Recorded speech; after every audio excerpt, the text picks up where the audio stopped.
Hi, everyone. Welcome to Marketing from the Source. I'll be your host today. I'm Chris Sell, the co-founder of Flywheel Software. We are a first-party data platform that helps you activate your data across marketing channels. On this show, though, we invite thought leaders and senior industry experts for unfiltered conversations and hot takes about how the data cloud is dramatically changing sales and marketing. This is also straight from the source, hence the name, so we encourage opinions. So today, we're lucky enough to be joined by Maria Davlantes. Maria is an independent board member, executive advisor, and experienced global executive with a background as a chief marketing officer over the last 15 years, serving multi-billion-dollar global public and private equity-backed companies. Very strong track record in driving growth and innovation across these organizations and brands in different sectors. We're very excited to have you today, Maria. She is an expert in modern marketing, data science and analytics, and strategic planning, and currently sits on the board of directors of two companies, including LifeFloor, the company dedicated to aquatic safety. Welcome, Maria, to the show. Thank you very much, Chris. It's such a pleasure to be here. Well, Maria, I wanted to just start. Obviously, you have a wealth of experience as a CMO, putting together different marketing technology stacks. And I wanted to just kind of get a sense from you just a little bit, if you could let the audience know about your experience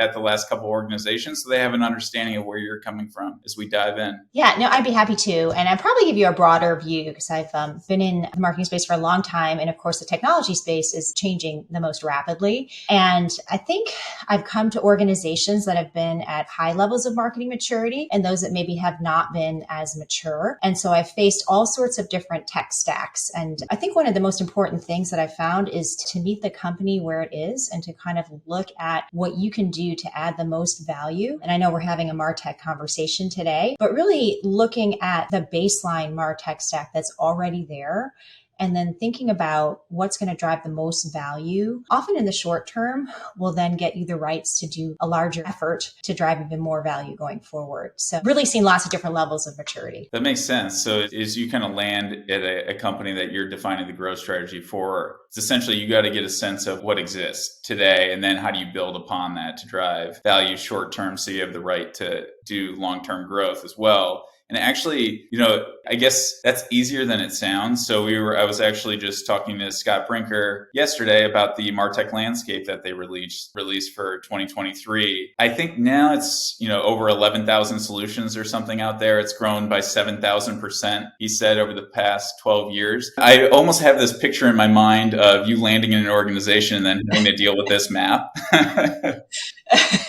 So like, what does that look like when you're trying to piece together for the organization? Okay, where do you actually sit on the maturity curve so I can understand where I need to plug the gaps? Yeah, no, absolutely. And this is a great touchstone, right? I mean, the Martech map, each year it comes out. I mean, you're right. Absolutely. That growth exponentially over several years, just 11% in the last year, which is tremendous. And if you go all the way back to 2011, this number was 150 from the Martech map. I did not know that.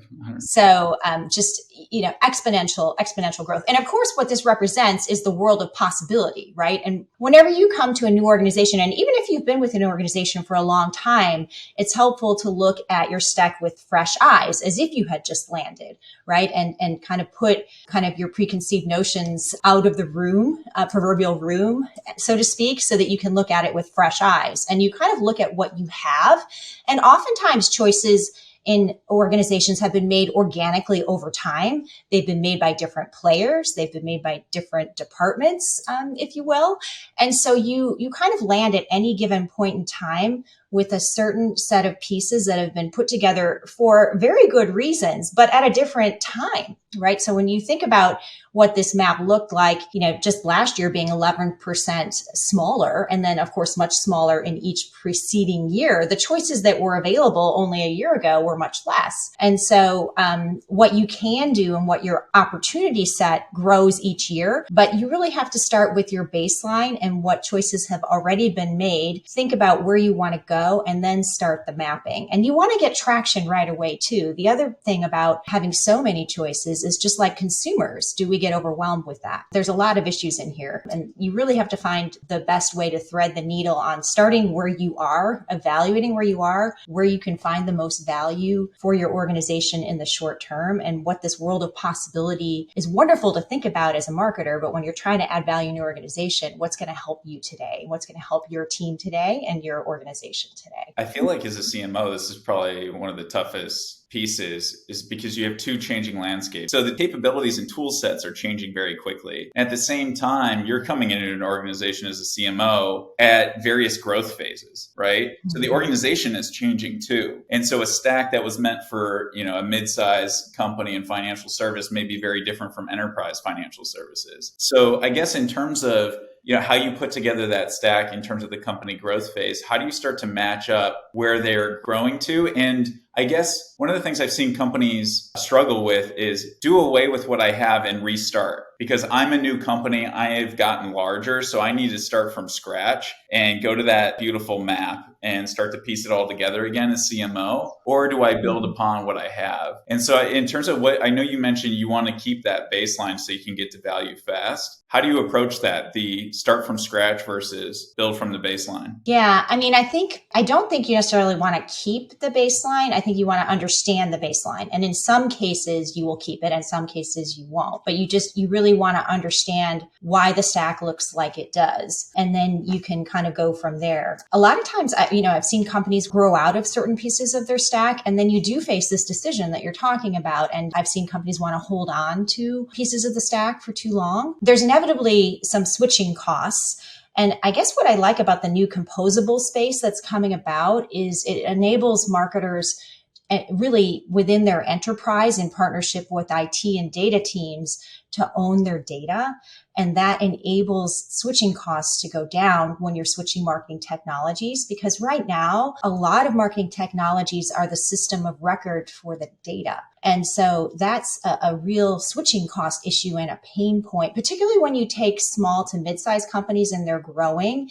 They've typically, for example, chosen a channel tool that also has a CRM. And so that sounds great at first, but then that's where your data sits. And then you outgrow that and you have the pain of the moving of the data as well as choosing the right tools going forward. So I do think that's something to think about. I almost feel like the data friction or the time it takes to switch tools. If you're a CMO coming in an organization, you identify the baseline, you're like, well, that's okay, but I want to make these enhancements. If that takes you 18 months to do, you still have to hit goals right now. So, taking on an 18-month Martech project to change the stack immediately is tough.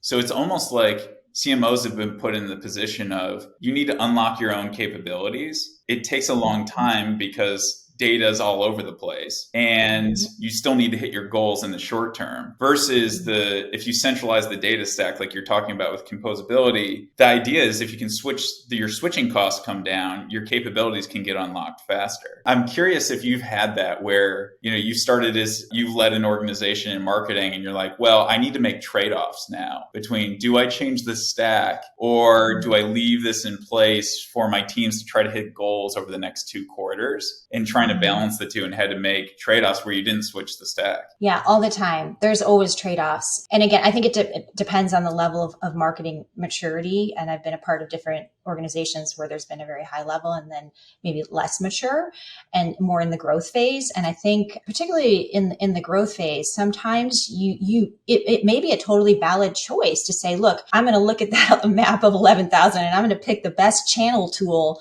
that I know is going to add value today, tomorrow, next week. And I'm going to add that to a maybe imperfect stack for where I want to go strategically long term.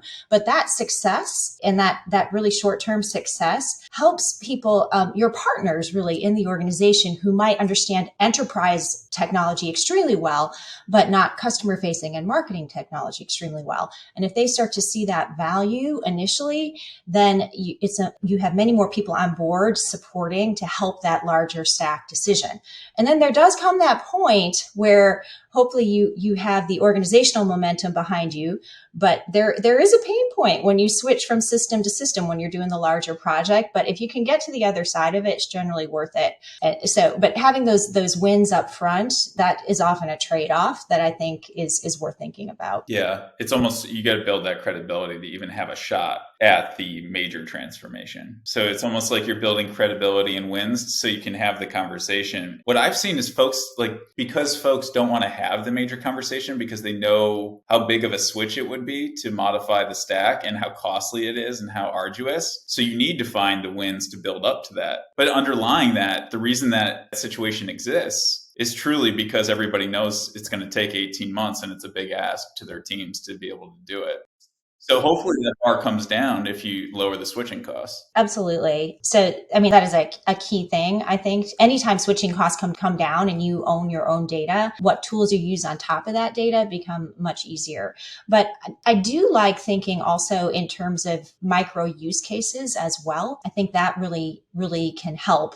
So if you have a specific adding a specific application out of that 11,000 to your existing stack, that is not an unreasonable decision if it adds immediate value. Even if when you look at the stack on paper, it still looks like spaghetti, right? It's not an irrational decision to make some additive moves to create short-term value whilst you're kind of working out the overview and the strategy. I guess while CMOs are, they're looking for those quick wins to build credibility for the larger buy-in around a transformation, how do you get those use cases and bring them back? Because that's often what I see folks say is they start with a tool is like, hey, I want to add one from this 11,000 to the stack. Mm-hmm. And they have trouble getting any buy-in for that because the question's for what, why, right? So I guess as you're trying to build out those initial wins, do you have any recommendations for CMOs of where to look? Yeah, I mean, I think each company in each case is going to be different. You have to evaluate, and again, I think it relates to the marketing maturity as well.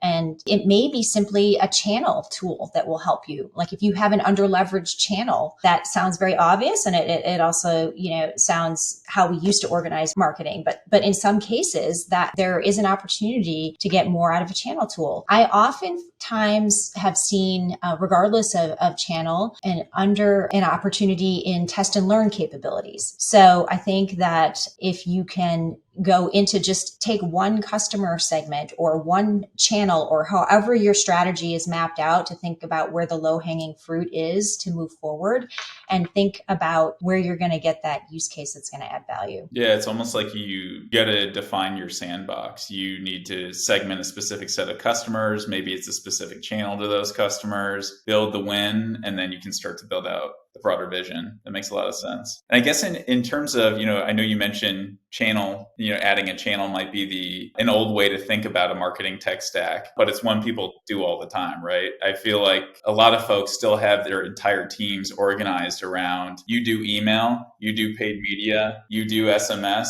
and now there's too many channels. So now they're like, actually, could you do email and SMS? That would be great. So they're starting to group them a bit. And I was recently reading an article by Lee Hammond that he wrote about the channel era and how that's kind of turned into the platform era and then composable era. But I wanted to get your thoughts of, have you seen the channel era and are most organizations still here? Or are they starting to develop into the platform and composable era? Yeah, I mean, I think I've seen all flavors, to be honest with you, Chris. And I think they're all, it's a good representation.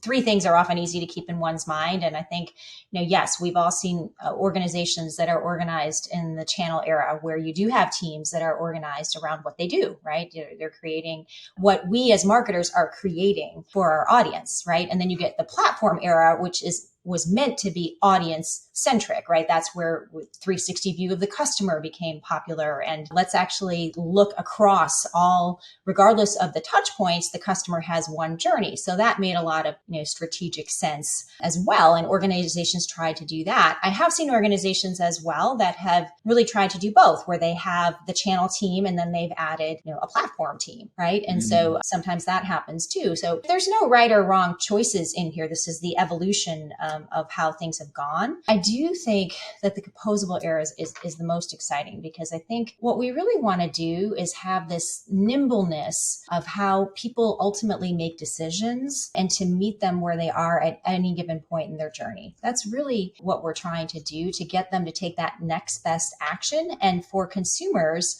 who want and desire a product to be able to make wise decisions. And so how do we as marketers help them? And how do we do that in a quick and nimble way? So it might be interesting to have you kick off a discussion on the composable era with that in mind. This is something, everybody's organized around those because it's how you create the content and it's the way the tools were created. Marketo was created to do emails. Okay, we do emails through it. And then we have a team dedicated to that. And then in the platform era, as you said, some folks are adding this platform team, create the data outside of it to start saying, hey, let's try to aggregate some of the data and analytics to do measurement on marketing so we can use this stuff in the single channels.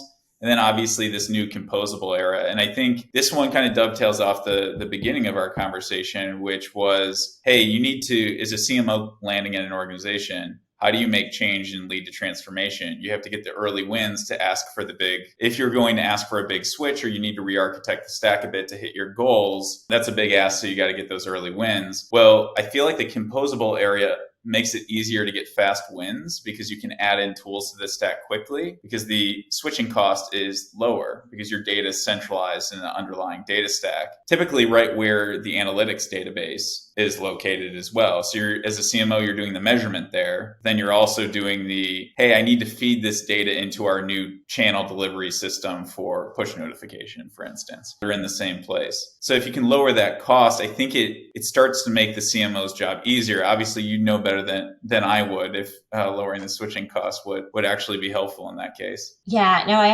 absolutely think so. And I think there's sort of a freeing of the data from any one platform that is super helpful. Now, having said that, if organizations are at the place where they already have a platform, it doesn't mean that you have to throw that out either. It may be actually faster to keep the platform and be composable in some ways, but not 100%. So I think oftentimes, when we're freed from the day-to-day life of our day jobs, we can think about these wider models and what they might look at like as 100% execution. But the reality is the world is not like that. And so you kind of have to, at any given time, unless you're at a pure startup, you come to an organization that has a tech stack already, and you have to make these decisions. So I do also see a way forward to use composable concepts from the composable model, but on a tech stack that could have been from the platform era, for example. Yeah, I think that makes a ton of sense. I'm actually seeing a lot of companies do that now, is they're like, hey, I have this central platform in place, but I need to be able to have it communicate with these 3 other channels that I'm pulling in, because I needed best of breed in push notifications, so I got Attentive, or I needed best of breed in SMS, so I got this new system. But I have a centralized personalization and analytics engine in this CDP. How do I deal with that across all 3? And like in our conversation, that's kind of, somewhere between platform and composable. Yeah. So to me, that's the hybrid era, which is really more the reality of what a lot of companies are faced with, right? Because they thought they were really leading edge implementing the platform era. And now you are in the platform era and the world has moved on, which it always does, right? And so it moves on, and now it's the composable era. And how do you get there? Well, it doesn't mean you have to turn the lights off on one era to get to the other. How do you actually do that in a hybrid way so that you are getting the best of both while you're migrating? That makes a lot of sense. And that's actually what I've been thinking a lot about on the product side, is if you're going to be in this hybrid area where you have, let's say you have a marketing automation solution and then you have other channel solutions and analytics solutions, you are in this hybrid stack. So the question is, as a marketer, you don't really want to have to think about them. You want them to all work well in unison. So how do you orchestrate them? So if you want one to, let's say there's 2 different channels. One does email and SMS really well. That's your central platform. But then you bring in something else for personalization and push notifications. How do you make sure they're actually sequenced? How do you orchestrate that data? And that's been something I've been working on a lot. Actually, we just launched a product called Maestro, where the idea is to help with that hybrid era architecture, where you just want to drop in the ability to orchestrate a journey but you want to keep the stack that you have. Because I'm imagining, one of your concerns in going from the platform era into hybrid as a CMO must be, well, how do we coordinate across these things? And what's the layer that we do it in? Yeah, no, absolutely. Absolutely. I think that makes a ton of sense. And thinking about the sequencing of a customer, ultimately, we're always going to be customer centric, and think about how is the customer experiencing this.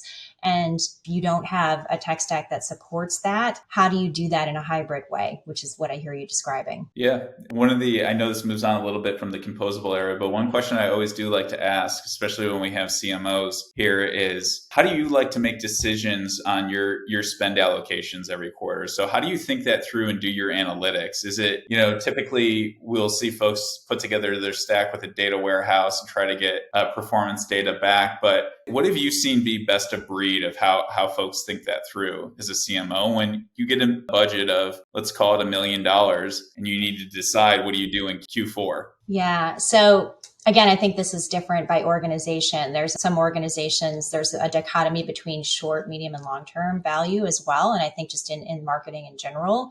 And I think there are some organizations that are going to look more to the immediate short-term value. And then there's others that allow some investment in the medium to long term.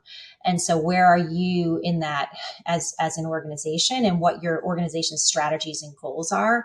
And then how do you think about that, incorporate those themes into your budgeting? And how do you look at metrics that are just not surface metrics, right? You really are not just looking at input or indicator metrics. Are you also looking at output metrics? And are you looking at it in a somewhat sophisticated way, not just last touch attribution, for example? It doesn't have to be pure data science, but are you incorporating some concepts that are slightly more advanced? Yeah, getting to revenue instead of opens and clicks, right? I feel like the open and click era is starting to die a bit in terms of decision making, which is probably a good thing overall. Yeah, I mean, there's metrics for everything, but you have to pick the core that are ultimately driving business value. Yeah. And so I think when you're looking at it from that perspective, that's how I think about it. But I do think that the short term, long term is a key theme. What I like in all of your answers is it's almost, as the CMO, you're really almost empathetic to the organization. Like you need to understand where they're at to make your tech spec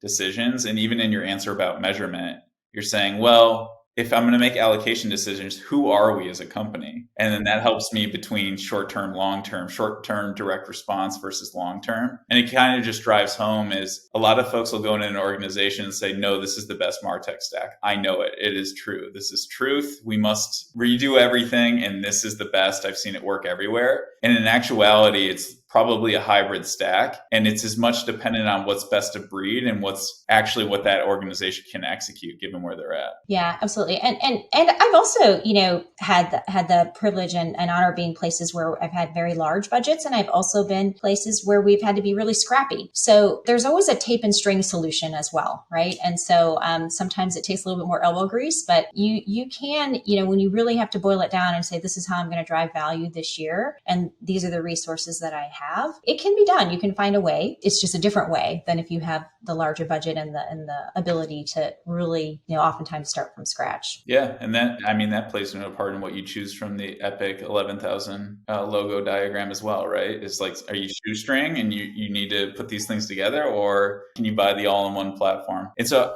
Maria, before we go, I know we're coming up on time. I did want to talk about generative AI and its influence on marketing. I know there's been a lot of talk online about the potential impacts this will have on the creative generation side as well as targeting. And I know even Scott Brinker mentioned it yesterday, Best of Breed conference, on the potential effects down the road. And so I'd love to hear just what are you most excited about that you've been seeing out there? Yeah, no, it's really interesting. And I love Scott's comments. I mean, he was talking all about how there's just, well, if AI is going to generate content, there's going to be more content, and, there's going to be a longer tail of content. And it doesn't necessarily mean it's all going to be the highest quality content. But there is certainly that natural effect. But I mean, as we know at this point, it's exciting and being talked about because none of us really know exactly where it's going to go. But if you ask me what I'm most excited about, I think it's really the ability of AI to help us get that do, learn, do, test and learn cycle down faster, because we'll be able to meet customers where they are. And I know Scott also interestingly talked about, that in the new world, potentially buyers will have their own AI. So they'll be selecting. But what if we as marketers could test and learn to deliver what buyers want faster, so that they don't need to deselect us?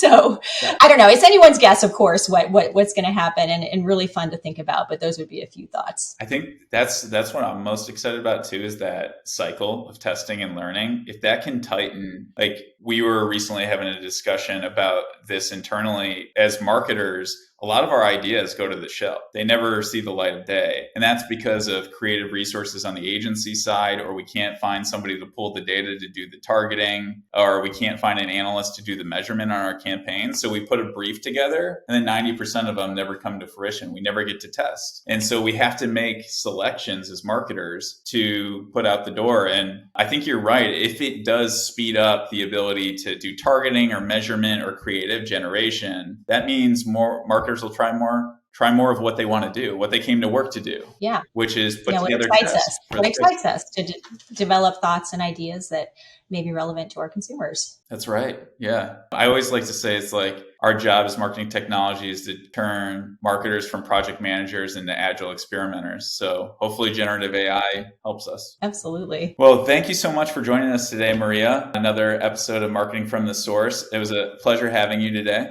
Pleasure to be here, Chris, and really, really interesting conversation. Yes, absolutely. Please join us on our next episode. We'll be interviewing more CMOs and data leaders about how the data cloud is transforming the marketing stack. We'll see you next time.